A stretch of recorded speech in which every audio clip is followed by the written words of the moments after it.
عرب جاہلیت، آج کل ہم کہتے ہیں ماڈرن جاہل، وہ پرانے جاہل تھے، آج انگریزوں میں ماڈرن جاہل ہیں۔ یہ بہت بڑا سبجیکٹ ہے کہ وہ تمام تر عادتیں جو عرب جاہلیت میں تھیں وہ آج ماڈرنزم ہو کے ویسٹرن دنیا میں وہ عادتیں آ رہی ہیں۔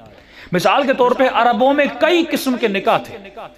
اب آپ زیارت عاشورہ پڑھتے، آج میں چند چیزیں اشارے کروں گا، آپ کو سمجھ میں آئے کہ اہل بیت اگر کوئی جملہ کہتے ہیں اس کے پیچھے پس منظر کیا تھا۔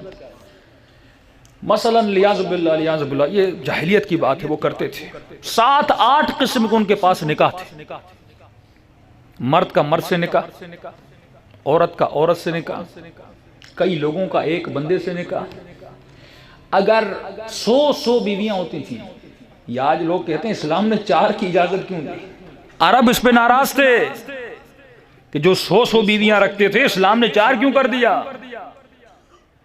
اگر باپ شادی کرتا تھا اور ایک عورت سے ایک بیٹا ہوتا تھا، اس پہ حرام تھا وہ ماں سے شادی کرے، لیکن اگر اس کے باپ کی جو دوسری بیویاں تھیں مرنے کے بعد وہ بیٹے کے ارث میں آتی تھیں،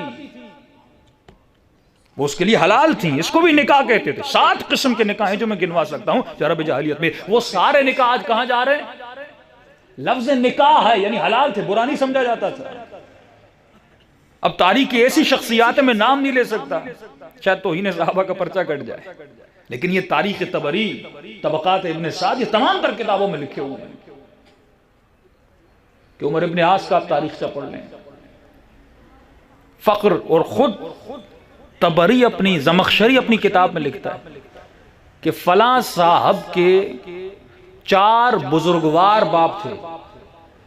تعجب اس بات پہ کہ وہ لفظ بزرگوار استعمال کرتا ہے، لفظ بزرگوار کا شک تھا کہ یہ کن بزرگ، وہ 4 کون سے بزرگوار ہیں جو ان کے باپ ہیں؟ یعنی عرب میں یہ عیب نہیں تھا، یہ اس کو برا نہیں مانتے تھے۔ جب کوئی چیز آپ کے معاشرے کا حصہ بن جائے آپ اسے برا نہیں مانتے۔